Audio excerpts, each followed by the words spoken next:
আসসালামু আলাইকুম। সকাল ৯টা বেজে ২৫ মিনিট। আজ সোমবার। বাংলাদেশ বেতার কক্সবাজার স্থানীয় খবরে স্বাগত জানাচ্ছি এস এম জসিম। জেলায় নানা কর্মসূচিতে গতকাল বাংলাদেশ আনসার ও গ্রাম প্রতিরক্ষা বাহিনীর দিনব্যাপী ভিডিপি দিবস পালিত হয়েছে। এ উপলক্ষে আনন্দ শোভাযাত্রা এবং স্বেচ্ছায় রক্তদান কর্মসূচি অনুষ্ঠিত হয়েছে। বেলুন উড়িয়ে দিবসের উদ্বোধন করেন জেলা আনসার ও ভিডিপি কমান্ড্যান্ট আমিনুল ইসলাম।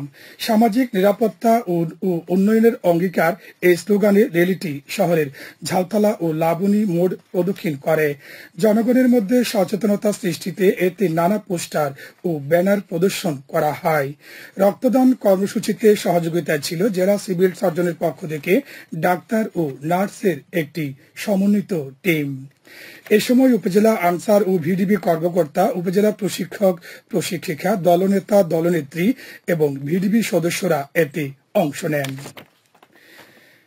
উখিয়া উপজেলার জনগুরুত্বপূর্ণ কোটবাজার তুতুরবিল সড়কের কার্পেটিং কাজ শেষ হয়েছে।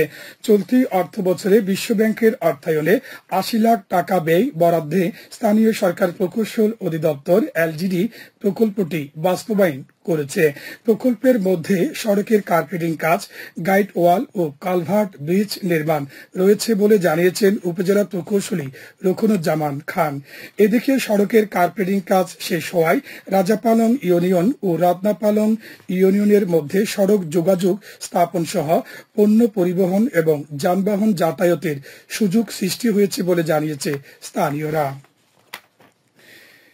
টেকনাফে সাগর পথে ট্রলার যুগে অনুপ্রবেশের চেষ্টাকালে নারী ও শিশুসহ ৩৪ রোহিঙ্গাকে আটক করেছে বিজিবি। রবিবার দুপুরে উপজেলার সাবরাং ইউনিয়নের সাগরের মোন্ডারডেল পয়েন্ট থেকে তাদের আটক করা হয়। বিজিবির টেকনাফ ২ ব্যাটালিয়নের অধিনায়ক লেফটেন্যান্ট কর্নেল আশিকুর রহমান বিষয়টি নিশ্চিত করে জানান, মিয়ানমার থেকে আসা রোহিঙ্গাদের বহনকারী একটি ট্রলার থেকে তাদের আটক করা হয়। আটককৃত রোহিঙ্গারা জানিয়েছেন, মিয়ানমারের রাখাইন রাজ্যের আকিয়াবের পূর্বে নাসং এলাকার বাসিন্দা তারা। প্রাণ বাঁচাতে বাংলাদেশে অনুপ্রবেশের চেষ্টা করে। গত ৫ দিন ধরে তারা ট্রলারে অবস্থান করছিল। এক পর্যায়ে ইঞ্জিন বিকল হয়ে ভাসতে ভাসতে বাংলাদেশের জলসীমায় প্রবেশ করে।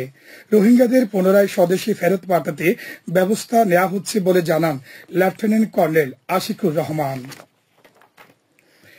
পেকুয়ায় ভ্রাম্যমাণ আদালতের পৃথক অভিযানে বিপুল পরিমাণ পলিথিন জব্দ করা হয়েছে।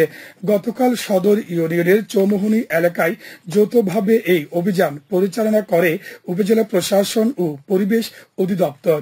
সহকারী কমিশনার ভূমি ও নির্বাহী ম্যাজিস্ট্রেট নূর পেয়ারা বেগম এবং পরিবেশ অধিদপ্তরের জেলা পরিদর্শক মোহাম্মদ মোসাইবিল বিন রহমান এই অভিযানের নেতৃত্ব দেন। এ সময় অবৈধ পলিথিন মজুত রাখা ও বিক্রয় করার দায়ে পরিবেশ সংরক্ষণ আইনে চৌমুহনী এলাকার একটি দোকান মালিককে ৫,০০০ টাকা জরিমানা সহ বিপুল পরিমাণ পলিথিন জব্দ করে। অপরদিকে উপজেলার টৈটং ইউনিয়নের আহমদ নবীর মালিকানাধীন ইট ভাটায় বনাঞ্চলের কাঠ পোড়ানোর দায়ে ইট প্রস্তুত ও ভাটা স্থাপন নিয়ন্ত্রণ আইনে ৮০,০০০ টাকা জরিমানা করা হয়। অবৈধ ইট ভাটা ও নিষিদ্ধ পলিথিন বন্ধে উপজেলা প্রশাসন ও পরিবেশ অধিদপ্তরের ওই অভিযান অব্যাহত থাকবে বলে জানিয়েছেন নির্বাহী ম্যাজিস্ট্রেট। টেকনাফ পাহাড়ে বাচ্চা প্রসব করার সময় একটি মা হাতির মৃত্যু হয়েছে। পরে হাতি শাবকটিকে উদ্ধার করে বন বিভাগের সদস্যরা। রোববার বিকেলে উপজেলার হোয়াইটক্রং রেঞ্জের হরিকুলা গহীন পাহাড় থেকে হাতি শাবকটি উদ্ধার করা হয়। বিষয়টি নিশ্চিত করেন হোয়াইটক্রং রেঞ্জ অফিসার মোহাম্মদ মিনার চৌধুরী।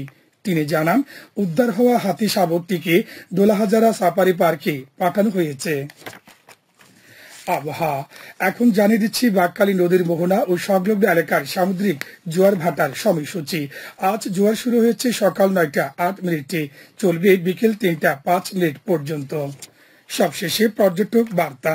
পর্যটন নগরী কক্সবাজারে আগত ভ্রমণ পিয়াসুদের সাগরের পানিতে নামার পূর্বে সাবধানতা অবলম্বন করার জন্য অনুরোধ করা হচ্ছে। যারা সাঁতারে দক্ষ নন তাদের পানিতে বেশি দূর যাওয়া উচিত নয়। ভাটার সময় স্রোতের সাগরমুখী টান প্রবল হওয়ায় সাগরে গভীরে ভেসে যাওয়া এমনকি প্রাণহানির আশঙ্কা থাকে। সেই সাথে পর্যটকদের স্বাস্থ্যবিধি মেনে চলার পরামর্শ দেওয়া হচ্ছে। খবর শেষ হলো। আমাদের পরবর্তী খবর প্রচারিত হবে আজ দুপুর 2:55 মিনিটে।